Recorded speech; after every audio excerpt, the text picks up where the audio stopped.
How we doing?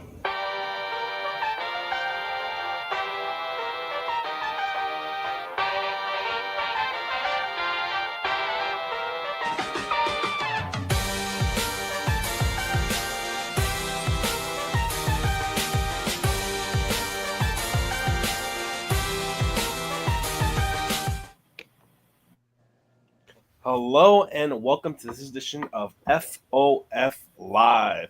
As you can see here, a bit of a different panel for you guys here tonight. Eli is not here; he is on the IL. Um, Hopefully, we won't embarrass him here tonight. As always, I am your host Daniel with new Marlins jacket, one from the prediction contest last year. Amazing, amazing! I'll be wearing this every stream. We have Kevin Bernal, Nate Karsmer, Alex Carver, and Alex Krutchik. Big news from the Marlins from Sandy start, innings limit, from Andrew Nardi to the very contentious top five Marlins ratings on MLB The Show, which were highly discussed on Twitter. But speaking of Sandy, we'll get to that later. Let's start from the game today. The Marlins lost to the Nationals, they beat the Nationals, excuse me, 5-4. No, they lost. They talk lost. about Sandy, lost. and then we'll go a They little lost. bit on They Bayos, lost. They on what lost. happened there. They lost, Daniel. Yeah, They I lost said that. Yeah, Okay. I excused myself. Okay, you said they won 5-4. I know. I said one thing. I said, excuse me, the Nationals won. But the main story of that is Sandy, his start, and maybe a bit of a rocky outing, or really rocky outing for Valiente Bay also. Kevin, lead us off. Yeah, I mean, Sandy didn't complete all 3 innings, but said he was working a lot on his fastball command today. Says there's a new grip in his slider, just some changes there. So, hey, man, I mean, when you're averaging 99, hitting 99 nonstop, it's hard to say there was anything wrong with the outing. He actually lost with the ABS challenge today twice, so found that pretty interesting. But aside from that, look, it looked like Sandy and Bayoza got hit very hard. Not sure exactly what the fastball was averaging. I know that was something he was trying to maintain in the low 90s to 91, 92. But definitely got pretty hit hard today, and it was a tough game. I mean, Brent DeGus came in there and blew it as bad as he could for the Marlins. But the offense looked good at the start, so you'll take it. Connor Norby with 2 RBIs. You had Rob Brantley with the home run. Griffin Conan as well got a hit. So overall, pretty good game offensively for the Marlins. Just one pitcher got in there and really blew it open for the Fish. And yeah, it was not a good outing for Mr. Brett DeGus in his, I guess, Marlins spring training debut.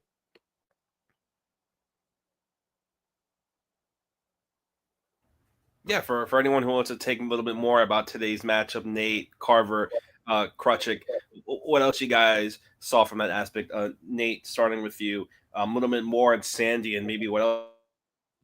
They also having a really rough outing there, maybe putting into questions on him, maybe even potentially making the rotation off this rocky start or outing. Yeah, I don't want to overreact too much to spring training, especially with Beozo, who's had a couple of outings before this. But I don't think he's going to make the rotation anyway, to be honest. I put out my projection yesterday. I think he's going to start the year in AAA after the signing of Quantrill. But with Sandy, I mean, anytime he's getting out there, locating his pitches, throwing upper 90s, it's good. I didn't get to watch much of it, but from what Hector said, Sandy was pretty spot on today. I think still yet to allow a run this spring. And on the hitting side, not much besides Rob Brantley going yard in the Marlins uniform for the first time since 2013 against a Julio Teheran-led Braves team. But, yeah, I mean, obviously losing sucks. But aside from that, I think Connor Norby had a pretty good day at the plate. He had an RBI and 2 hits, so that's always good to see. Yeah, definitely. I think just when you finally start to see your offense, get it going, especially today. I mean, today's lineup is as close as we'll ever get to opening day lineup, and we probably won't see that until the very end. It is worth noting Nick Fortes was in the game. He did start and got injured on I believe it was a foul tip or just a foul ball that hit him. It was a groin injury, so he'll be day to day. But I do want to talk about the bullpen situation, and I know you wrote about this, Krutchik, if you want to just talk a little bit about what you wrote. I know we kind of spoke about this a little bit last week, and even on the spaces, just the situation with the pen and how things are kind of lining up. But, it's definitely an interesting one with Tinoco. You have Bender, Fauché, and it looks like those 3 guys will be dudes who are probably going to go out there and try to close games out for the Fish. Yeah. Clayton McCullough said, and this wasn't just about the bullpen, it was just about everyone, that, they don't really look at stats in spring. They look more at what they did in the past combined with some of the metrics that they'll see here in spring. Do they have any new pitches? Do they have added velocity? And as far as I'm seeing, all four of those guys look pretty much the same in terms of just the raw numbers, the raw velocity, spin rate, breakage. Um, so if I had to guess, it would go towards either Calvin Fauché or Jesus Tinoco, just because those were the two guys that really helped out last year. Anthony Bender, I think, still has to work his way back into that high leverage situation because he did okay last year in coming back from Tommy John, but wasn't the best in those high leverage spots. Didn't even get a whole lot of chances there, and when he did, it wasn't terrific. I think this is Calvin Fauché and Jesus Tinoco's to lose. I know Tinoco's stats haven't been great this spring, but again, it's a super small sample size. I think it's only been 3 innings. But his pitches look pretty much the same from last year, so there's no reason to think that there's actually anything wrong there.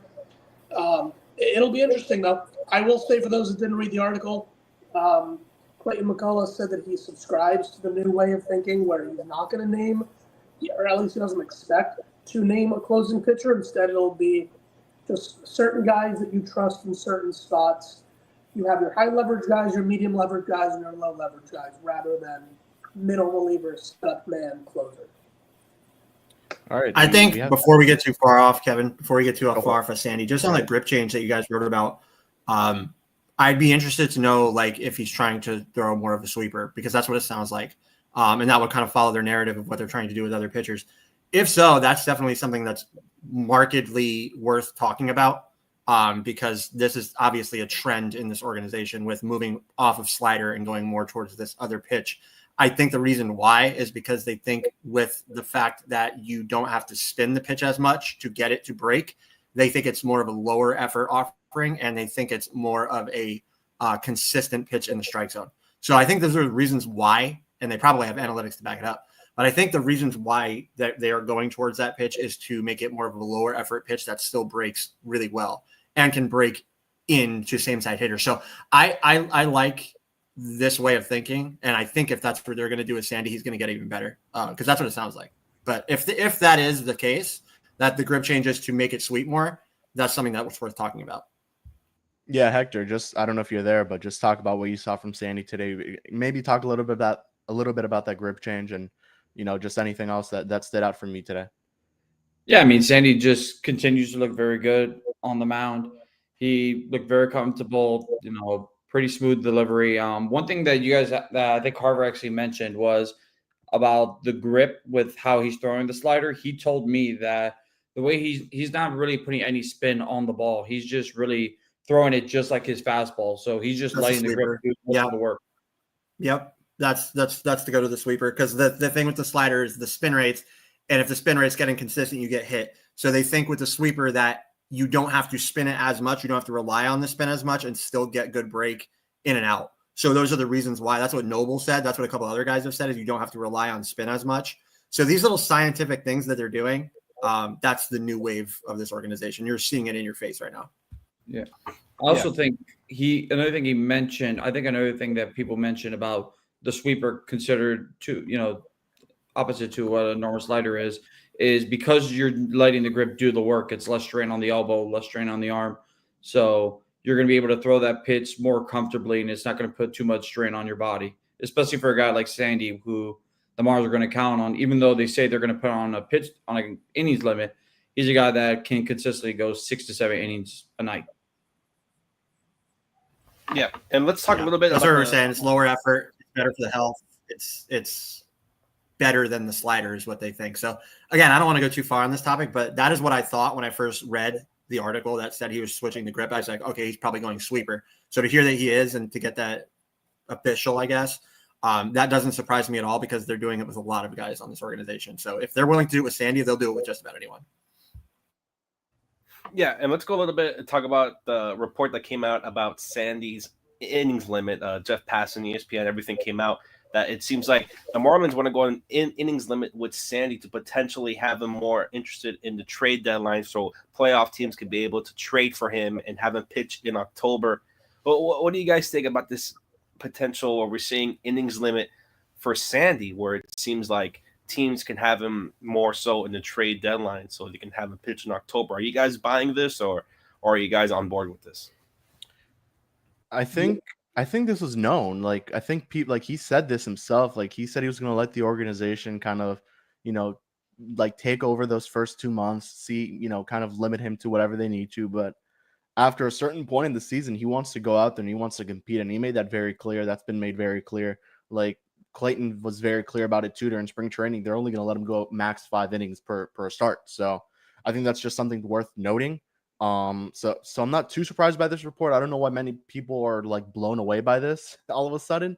This was essentially known this was going to happen. The guy's coming off of Tommy John. I know it's a certain type of pitcher that is used to going 200 plus innings per year, but yeah, I don't know why now this is so, I guess not nationally reported now, but just so like shocking to many. This was going to happen. This was the thing. He said this back in media day. He said it during pitchers and catchers, and he made that very clear as well. Sandy himself after his first start. So I'm not too surprised by this. And one thing Yeah, I want to people mention, aren't gonna like. I'll go ahead, Hector.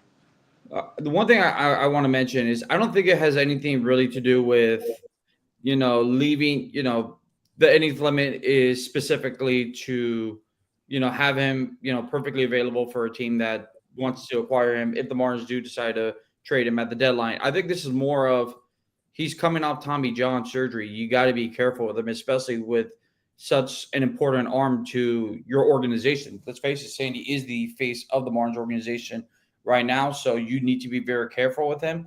Whether you decide to trade him or not, or if you want to keep him around, that's even more of a reason to make sure that you keep him safe from causing any further injury. And I know Sandy's going to be wanting to go longer into the games, but it is the manager's job to take the ball out of the competitor's hand, because the competitor's never going to tell you, hey, I'm hurt, or hey, come get me. I'm not feeling it. They're always going to go after it like Sandy always does.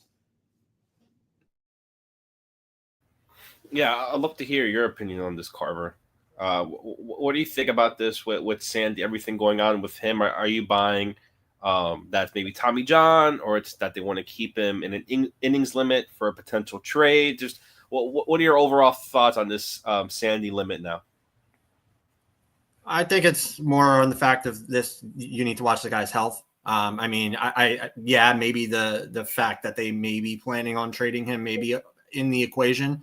But I think the thing that's first and foremost, most important for any employer is to keep your people healthy. So I think it's more so the fact that he's coming off of a major surgery, and Sandy's not going to like it. Sandy don't like getting taken out. I don't think fans are going to like it either, because if he's rolling in the fifth and he's got like a no-hitter or a shutout going, people aren't going to like that at all. But it's being done for a reason. So I think you kind of got to step back and say, okay, they're looking out for the guy's health. So to see him getting innings limited is not a surprise to me at all. Any pitcher coming off of Tommy John surgery is going to be innings limited in some way, shape, or form. I think throwing in the fact that, it's I'm not saying the passing report is incorrect. I'm just saying I think that the most important thing that they can do for this guy is to look out for his health rather than whatever business decisions are in the background. That's what any good employer does. So I think it's being done by the advice of medical professionals, including the doctor who did the surgery. That's probably in the equation too, in terms of how much strain he can put on his arm. Maybe the pitch grip thing is factoring into that we talked about before, but that's another topic. But no, I think that Hector is right. I think that the most viable reason for why they are doing this is to look out for the guy's health first and foremost.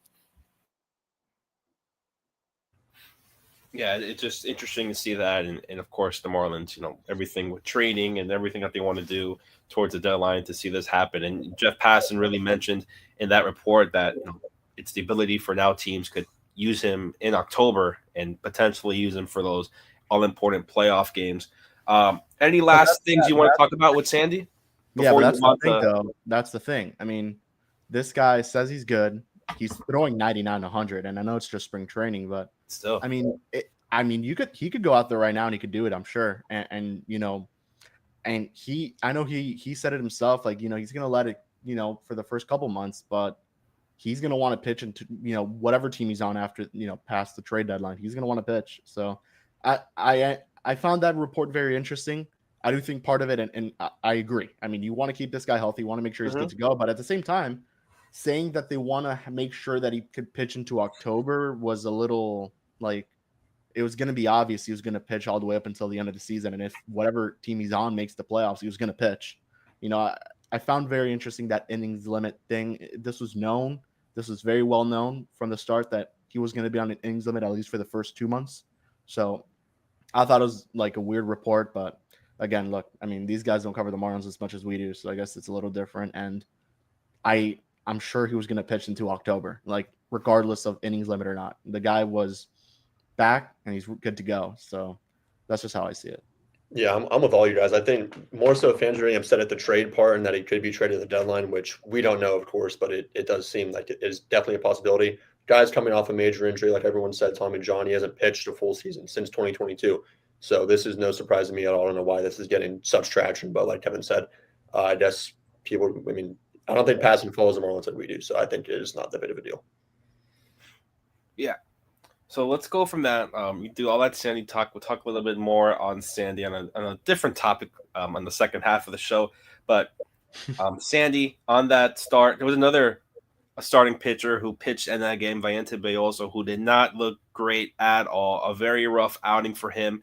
Hector, what did you see from Belloso in that outing out of the bullpen? Because this is a guy that the Marlins have to rely on heavily this season, having him in that rotation. How did you think he fared, and do you think maybe it's just a mishap for Belloso?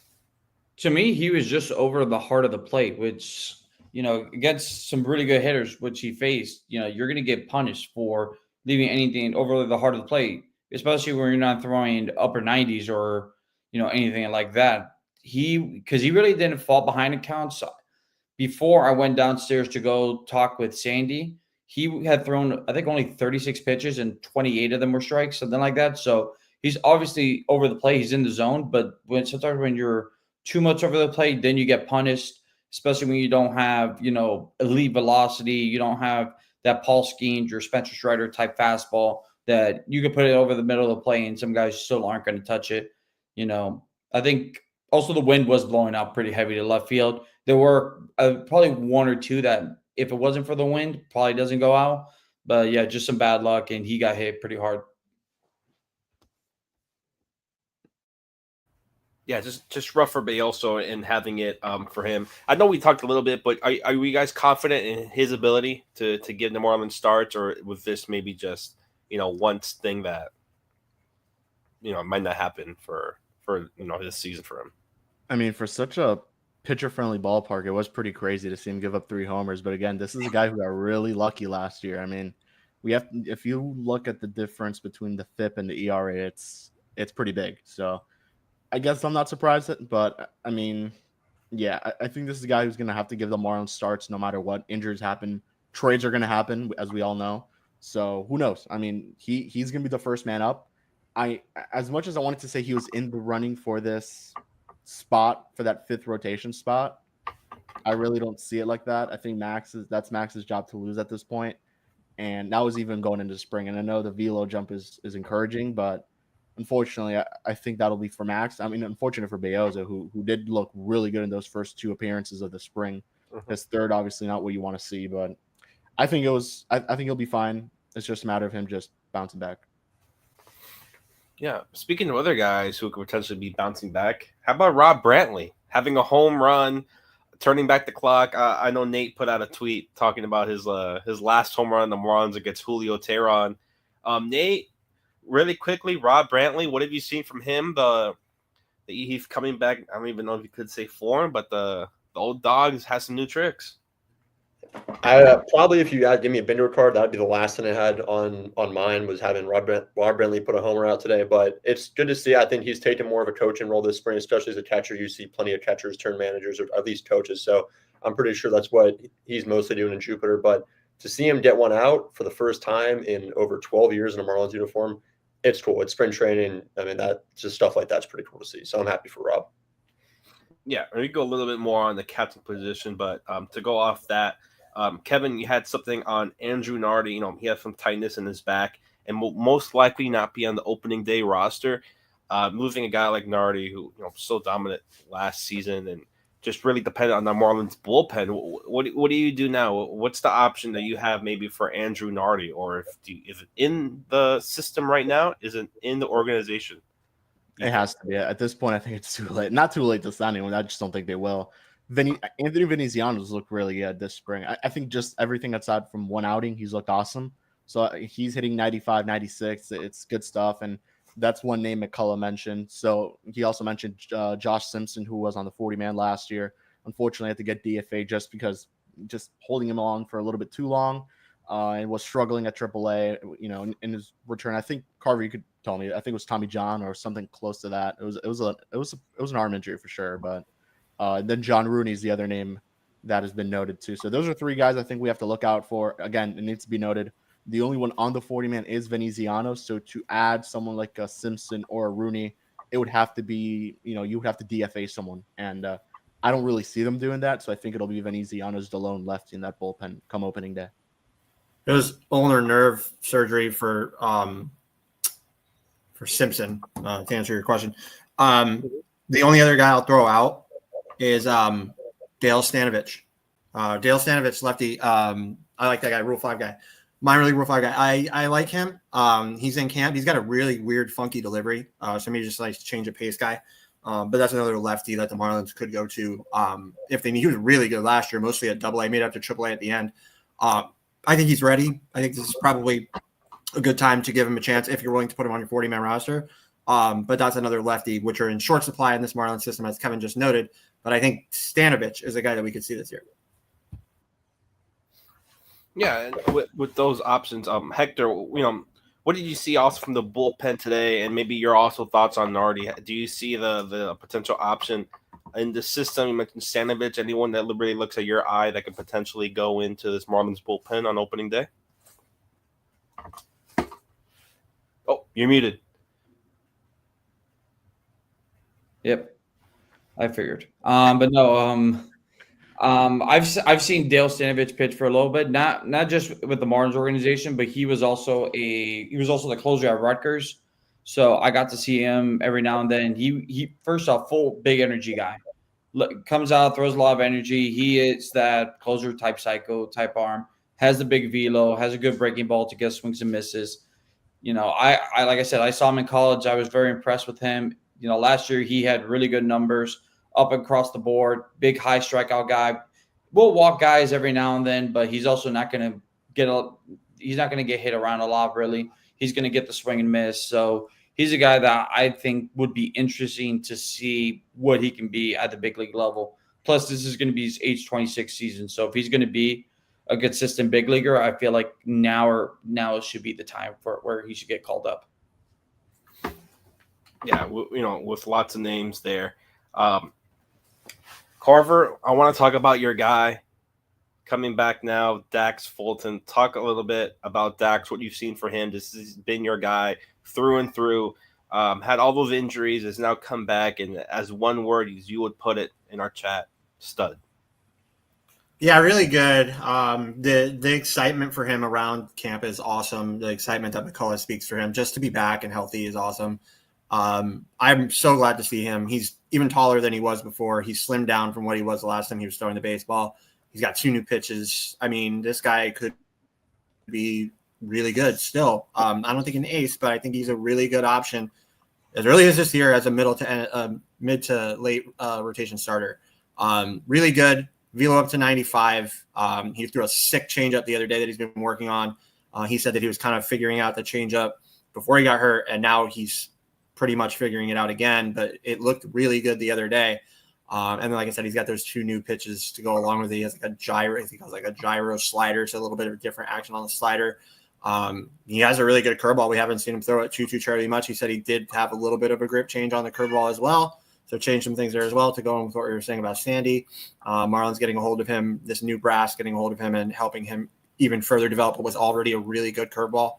I really like the ability of this guy. As long as this guy stays healthy, I think he's going to be in the Marlins rotation mid to back end. So really good, really excited to see this guy.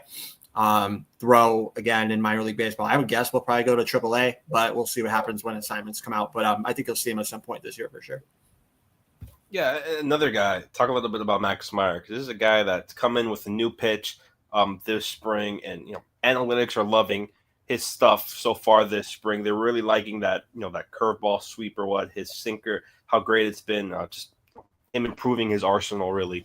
Just another one, Carver. What you've seen from Max, and is this the year he makes the leap forward, takes that next step in his career? Yeah, I think it could be. I mean, this is another guy who's being developed as a starter. I know there are some question marks about him sticking as a starter, but I like recent developments with Mr. Meyer. So Max is, again, another guy that is starting to throw the sweeper. We talked about them changing that up. He still does have a good slider that he is still trying to throw as well. He is also still throwing a changeup, but I really think that the difference that you'll see from this guy is just in his ability to stay healthy. That's really what needs to be done here as well. He needs to be healthy. He looks healthy. He looks good. I think it's kind of a guy where things kind of all need to go right for him to stick as a starter, because he's limited in size, because he doesn't really have, too much in the way of like blow it by you velocity. Like he's up to like 96. Which is good. It's great.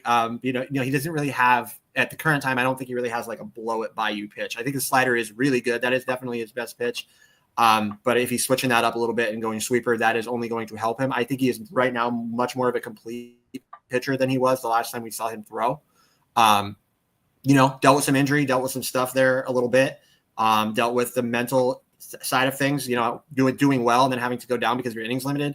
So he's dealt with a bit. But I think he's back this year, and I think that this is going to be the best that we've seen him throw. I have him as a surprise candidate. I have him as a breakout candidate this year, just because he's already got a really good handle on those two new pitches, and I think he will start to develop that blow up by you style stuff. So I still believe in Max. I really, really like Max. I think he's going to be good, man. I really do. I think he's going to be in the Marlins rotation on opening day. I think he's going to deserve it.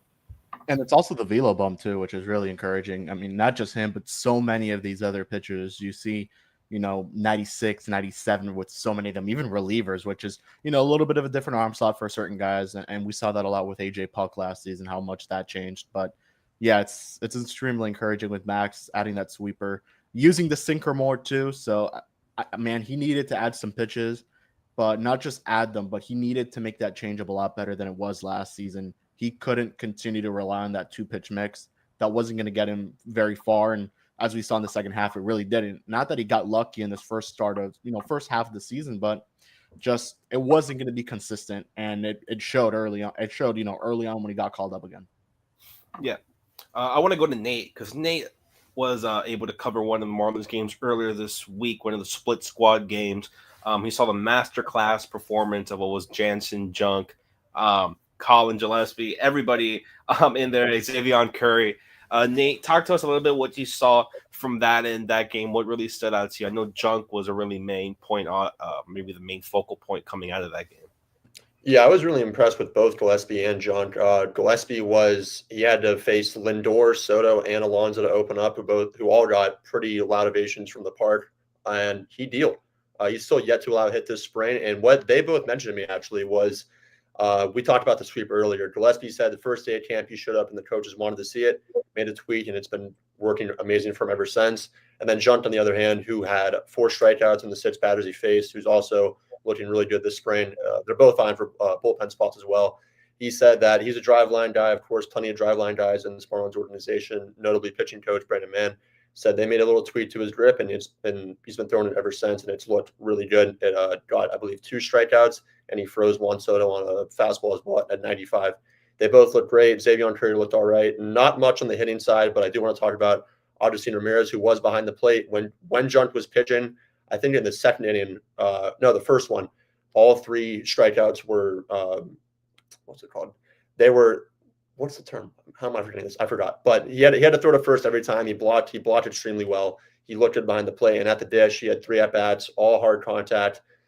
His third at-bat, he had a 9-pitch AB, drew a walk to bring the bases loaded. Couldn't capitalize, but I'm very impressed with him. And, yeah, a lot of young guys look very good. Pitching staff's going to be super competitive for those last couple spots in the bullpen. Yeah, we can go a little bit more on Augustine Ramirez. Then we don't have a break, but we can talk a little bit about those ratings that came out as a abbreviated break for us. But talk to us a little bit about Augustine Ramirez. Carver, what have you seen from him and now his extended time now at the catching position? Is he living up to maybe some expectation that we have as him as a catcher? Is he improving at all? Or is this a guy maybe the catching position is just not looking great for him right now in spring? I think it's looked okay, particularly with framing. I think he's done a really good job handling some of these guys. This is probably the best stuff he's ever seen and handled. So I think he's looked okay with framing. The arm, we haven't really seen a ton out of the arm. I still think he needs a lot of development there. I still think he needs a lot of help with lateral movement, and his ability to block. But I do really like the bat. This guy's worked really good at bats, probably the best at bats out of anybody in camp consistently. It just looks really good at the plate. I really do like what we see from him at the plate. It's not just power, but he also makes some really good swing decisions, or he has at least this spring. I think that this guy's good at the plate for sure. I think that he is solid. But I still think work needs to be done at the plate. I am encouraged by what I've seen from him framing-wise, but I think the rest still needs work. I have my doubts still on if he can stick a catcher, but if he can prove me wrong, that's only going to help the Marlins. But this guy's bat is for real, whatever position you put him at, the bat's really good. Yeah. Now, let's go ahead. We don't have a break, but this will be a really fun topic to discuss. MLB The Show 25 coming out. They're doing a bit of ratings reveal for the top 5 players on every team. And this is the top 5 for the Marlins. Very contentious when you're looking at this tweet. It was the tweet for them said the Marlins made a big splash this offseason. And when you're looking at these top players, you're wondering what splash is it? What kind of splash? How big of a splash? But as you can see here, the top 5, they have Yuri Perez as an 81, Brax at a 78, Sandy at a 78. We'll talk about that. Otto Lopez at a 77. And maybe aside from Sandy, the most surprising one to me, Griffin Conine as a 76. That's one we can also discuss there. I want to hear every one of your thoughts. I want to go one by one. Kevin, talk to me about this top 5. It is all there. We can talk about this for the next 3 hours if we wanted to. I mean, don't even say all there. This is terrible. Like, as bad as it gets. Like, the fact that your top 2 players are guys who aren't even going to pitch the first half of the season, and one isn't going to pitch the first half, and then the second one's not even going to pitch the entire season is terrible. The fact that Sandy's a 78, I saw a tweet that someone said Oswaldo Beto or whatever. Trevor McGill has a higher rating than yeah, Sandy. like that dude has a higher rating than Sandy Alcantara. Like, I understand he's coming back from Tommy John, but like, do they not watch the spring training games? Do they not watch what he's doing? Like, and I understand you don't take spring training results or whatever, but like when the guy's hitting 99, when he's hitting 100, that's the same thing that's going to happen during the season. So I don't get it. Otto Lopez, I guess. I mean, the fact that Xavier Edwards isn't in this top 5 or Connor Norby, those would have been 2 better guys. Yeah, look, there it is. For context, Sandy was 83 last year. Like, no reason. Yeah. And then Otto and Griff on there, like. That's the Griff won 76. I shout out to a lot of stock into Griffin Conine. Shout out to Griff. Otto, good for him. He has defense. Where's Edwards? Like, they like, well, that's my thing. Where's Edwards? Griffin's over Edwards? Like, I don't know. Yeah. I love Griffin, but I don't know. Who would you guys have a top 5? Guys, if you're gonna market 2 guys, it should be Edwards and Norby. No offense, Otto Lopez and Griffin Conine. Is 78 too high for Brax? You think? I don't think it's that. I just think it's like he's injured. Why would he be your second highest rated player? Yeah. Because like apparently 78 is last year. Again, I don't play this. Sandy at 78 makes no sense whatsoever. No sense. And they put him at 83, which was already disrespectful enough already the first last year. I understand he was hurt, but he was still a very effective pitcher the year before. There's no reason that he shouldn't be at least an 88. This is a guy that's like what they grade his pitches at, because like you know what I mean. Like, what do they grade his tools at? Yimi Garcia is an 82. For those wondering, Jazz is an 86. They have Pablo as an 84. But at least Sandy not hitting the 80s. I know he's coming off Tommy John, but look who just shared their opinion, literally just now on the stream. Oh wait, hold up. There you go. Xavier Edwards. Oh, see, I love it. Xavier even knows the most diabolical part of that list is Sandy at a 7-8. He's the leader of the team, the face of the franchise. You at least think maybe they will give the face of a franchise some type of bump, 80, 82 at least. 82 is still not enough for Sandy. Honestly, At least, he should be in the 90s. He won Yeah, a he Cy should Young be- Award. yeah. One of the best pitchers in the league. Yuri's a not even unanimous going to Cy play Young Award half the winner. year. He's like 3 seasons removed from being a unanimous Cy Young Award winner. He's a guy that can throw 200 innings a season when healthy, and he's a guy that when he goes, if during the deadline, if the Marlins are not competitive, every single team that needs a starting pitcher will be calling the Marlins, offering them a haul. I don't even think the injury has anything to do with it. Like, because they rank Braxton, who is injured, versus Sandy, who is healthy. So I don't even think the injury has anything to do with it. I just think the top three in that list are all injured.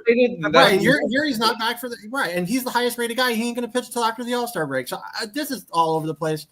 MLB The Show, Sony San Diego Studio, do better. How about Otto Lopez? You think the majority of that 77 is just his defensive rating? Otto Lopez being the highest rated. I mean, dude, it doesn't. None of this crazy. This top five makes no sense. If you would have told me like 3 years ago, Xavier Otto Edwards should Lopez be at least like an 81. I think Xavier Edwards should have the same rating as Yuri. he should be higher than Otto Lopez. Of course, he should be the highest rated hitter in the Yeah. Marlins. I think once you get past X, I think then you can have the conversation. And I think Otto is in that conversation because of how great he is defensively. I think Norby's in that conversation. I think, Jesus Sanchez maybe because he's got great power numbers. So, I don't know. I don't know what it is. I'm pretty sure back in his Cy Young season, it's something about Sony and San Diego Studios. They don't like Sandy. I remember when he was, dominating guys in 2022 and even 2021. I had his card on. I can attest. I had his card on. Obviously, they wouldn't put him up. So I don't know if they have guys over there. I don't know if they have some type of stuff on. If he has some type of stuff on them, but it's pretty horrible. I think Xavier Edwards should be at least an 80. Braxton Garrett, no disrespect, should not be a 78. And no disrespect to Griffin Conine. How he played maybe a month and a half in the big leagues into the 76. Mm-hmm. That's just it's all out of whack. No X. At least maybe one of the bullpen guys. I would at least expect maybe a little bit of a higher rating there. But put in the chat, give us your top 5.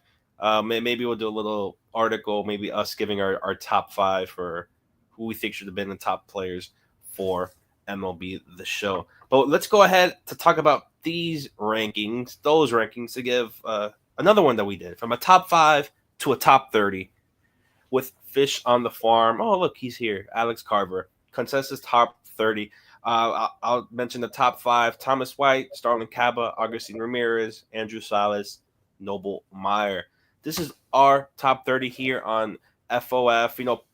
Pipeline also gave their top prospect just a few days ago. And maybe the first thing I think we should mention, because it's been very controversial all over Twitter, is where everyone – I said, you know where I'm going, Kevin, where you guys have ranked Mr. PJ Morlando.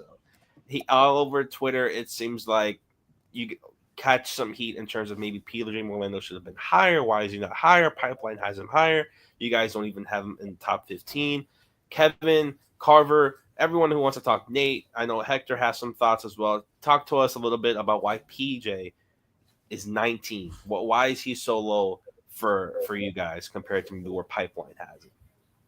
I'll let Carver take this one away, but I think we just really quickly, we all agreed on moving him down on this list. And oh my God, we all agreed, Eli.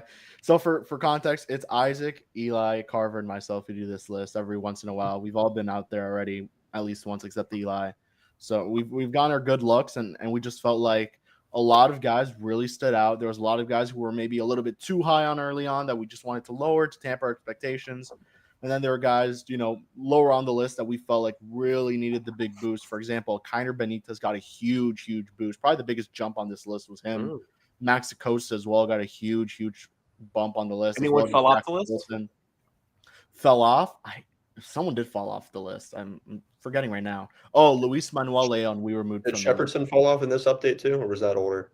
That was on the last one that we removed. No, I'm not going to say that name. So the main one was Luis Manuel Leon, who we didn't have to, I think, drop off the list. But aside from that, Carver, if you just want to talk about the PJ one, I'm extremely surprised. Every single comment on the post was PJ. I didn't understand. I think it's have the floor, Carver. We did it right after Pipeline, and Pipeline has them super high. So I think what we see and it's not just me, but what these rankings aren't just me. So I'm the one that put out the tweet. So Isaac, of course, Kevin, on my Alex, post. Eli. But it's not just me. It is me, Kevin. That's why it's consensus ranking. So it's not just me.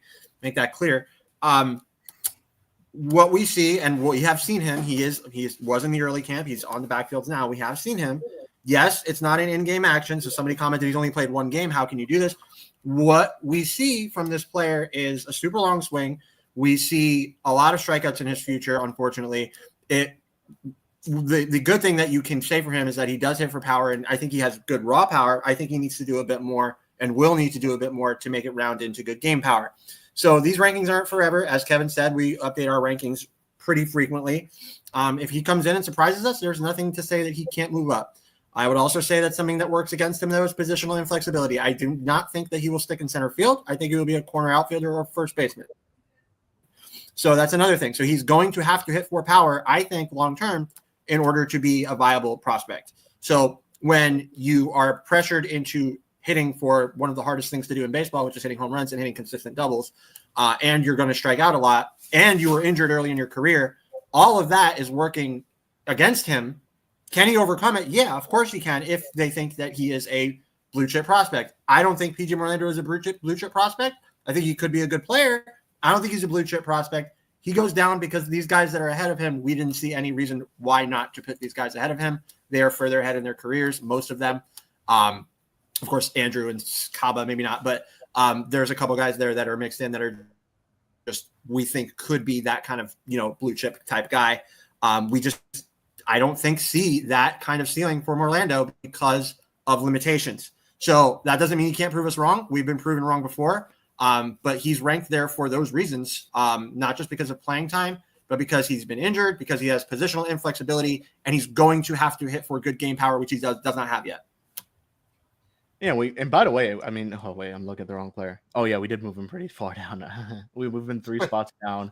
But look, I think Carver nailed it. That's kind of what we all felt. Like, we were trying to keep him a little higher, but it's just like, you have so many guys who've either performed or, are just a lot better right now at this point in their careers. And, the ceiling with Orlando is pretty high, to be honest with you. If everything pans out, he's a center fielder. He's going to be at the major league level, pretty good player, good power, but then the floor is not very high at all. Right. The floor is low. It's very low. This is a guy who could potentially strike out 40% of the time. It's really relying only on the power, which is what we're seeing. And I'm not going to say Davison De Los Santos he's going to be a Davison De Los Santos by any means, but just how I see it, it's just like, it's a low floor. Let's keep our expectations tampered. This guy, unfortunately, and it's not his fault by any means, just wasn't expected to be picked at where he was in the draft. He was supposed to be a late first, maybe even comp second round pick, is what many were saying. Everyone was extremely shocked and when he was chosen where he was, and that made way for Carter Johnson, who's number 12 on our list right here. So, yeah, I guess the other name we should highlight is Dylan Head. Carver, we could talk about this guy for a bit now. We've been impressed. The bat speed's there. The speed is there. Like, he's been really good, man, and we spoke to him. He's 100% healthy. He deserved the bump up on the list. Joe Mack, another guy who also moved up just based off what he's been doing this spring. Same thing goes to Max Acosta. Dax Fulton got the bump up. A lot of movement on this list, but I think at the end of the day, Dylan Head's the biggest mover or biggest riser in terms of the position players. Any names from that 21 to 30 ranking who could potentially fans should maybe watch out for that could potentially move up the rankings on this list? A guy that didn't pitch that has impressed in camp, according to multiple people that I've talked to, is Aiden May. Didn't pitch last year. Will pitch this year, likely with Jupiter, maybe FCL, but likely with Jupiter, being as old as he is. That guy's starting to throw some nasty stuff. So I have not seen him yet pitch. I've just heard from people around camp asking who's impressed you. His name comes up frequently. So I think that could be a guy that we see go up, up the list. The reasons why a lot of pitchers didn't pitch is either they were hurt or I think, in this case, it's just like the FCL just ended so shortly after the draft and they didn't want to send them straight to Jupiter. So he gets some time off. Shepardson was hurt with his hand. He got time off. Shepardson, I talked to him. He was like, I like the time off. Kind of just gave me time to clear my head, etc. So I think that a lot of guys just tried to do a lot of stuff on their own because they couldn't play. I think Aiden May is another one of those guys. And judging by early results, he's impressed so far. Love Josh Eknes, stud, really good. He's in camp with the Marlins. Clayton McCullough speaks really highly of him. He got hit around a little bit the other day. I think he had a hard luck play and then allowed like a triple or something like that. But he throws like 98, 99, like sick stuff with a really good breaking ball. So I think that they really like Eknes. McCullough has called him out multiple times. I think Josh Eknes will pitch for the Marlins sometime in 2025. Yeah, Eknes was not on our list, so that's another addition towards the bottom there. And we tried to add him the last time around, just weren't able to, just with so much talent. But the guy continues to perform. It's pretty simple. Like, this guy needs to be on this top 30. Try to limit the amount of relievers, but I mean, when a guy performs the way he has at all levels of the minor leagues, I know he struggled a little bit in Double-A when he got up there, but I mean, so far still good in spring. I know he had one blow up, but the velo's there. And as Carver said, I mean, Clayton McCullough has spoken extremely highly of Josh Eknes, and honestly, he probably will make the big leagues. But to answer your question, Daniel, I'm looking at Jacob Miller as a guy who could really rise up this list. I mean, if he continues to have the success he did in Double-A, I think this is a guy who's really going to surpass a couple guys. And honestly, I think for the last couple of years, I've really tried to push him up this list and just, it's like, we got to see a little more. We got to see what he could do at the next level. He repeated high A. So, let's see what it looks like now. Double-A going into another year. The velo isn't anything crazy. The stuff is good. So I'm interested in seeing that. Carson Milbrandt's a guy who's probably going to have to perform like big time. He's stuck in high A the whole season. I believe he repeated the level, Carver, I want to say. So that's a guy who we're kind of looking at too. It's just like, if he really begins to struggle again, it's a guy who we're going to have to drop a little bit. And, I think we kept him in the same spot. I could check right now. Yeah, you're saying that he's the guy that could potentially maybe fall off the list? Not fall off, but just move down a little bit. I mean, we already moved him down 2 spots. So just because, not because he's bad or anything, just because we added more guys or moved others up. So again, I think the list is pretty good where we have it right now. Probably, I think we'll update it maybe right before the minor league season begins, Carver. Not sure, but a lot can change from here to who knows. Yeah. To talk a little bit more about prospects, this could probably be one of our last topics before we end it early for you guys. The spring breakout game, rapidly approaching for the Marlins. Rosters are about to be announced. Again, this yearly tradition that MLB is doing have been really great so far for them, where both teams bring out their top prospects. Marlins facing off against the Cardinals. Carver, give us your dream roster for the spring breakout game for the Marlins. Who do you want to see on here? And then after you, I want to hear this from Nate. Yeah, so I mean, obviously, I think the one that everybody wants to see is Thomas, and I think that he will go again for a second time. I think that Noble will go for a second time. I think both of those guys will go. Other guys that I would like to see play in this game, I would love to see Andres Valor get a chance to play in this game. I really like that prospect. I've not shied away from the fact that I really, really like him. His power potential is just so good. His exit velocities are consistently good. His speed is good. Stole 30-plus bases last year. I think Andres Valor has shown enough to get a shot in this game, even though he's only played at the FCL. I think that he should have played at Jupiter last year, but he didn't. So, yeah, I would really like to see Mr. Valor. Other guys that are not them, I mean, it would be great if we saw Salas, but I don't think that we will. Just to make that, the first thing he does. He did play in Venezuela, though, against much older competition. So maybe I would love to see Joe Mack get a chance in this game. I think what he did last year is for real with the power. So, there's so many guys that I would love to see. But if I can only pick a few, I would definitely want to see Noble and Thomas again go to this game. I would like to see Joe Mack go to this game. And I would like to see Valor go to this game. Absolutely. That would be absolutely awesome to see those 4 players. Dylan Head would be cool too. There's so many guys you could pick from on that top 30 list and, other guys too. But I really do think that the stage of this is to showcase the best minor league talent that this system has to offer. So Thomas and Noble, I think, have to be there. I think Joe Mack's got to be there. I think Dylan Head should be there.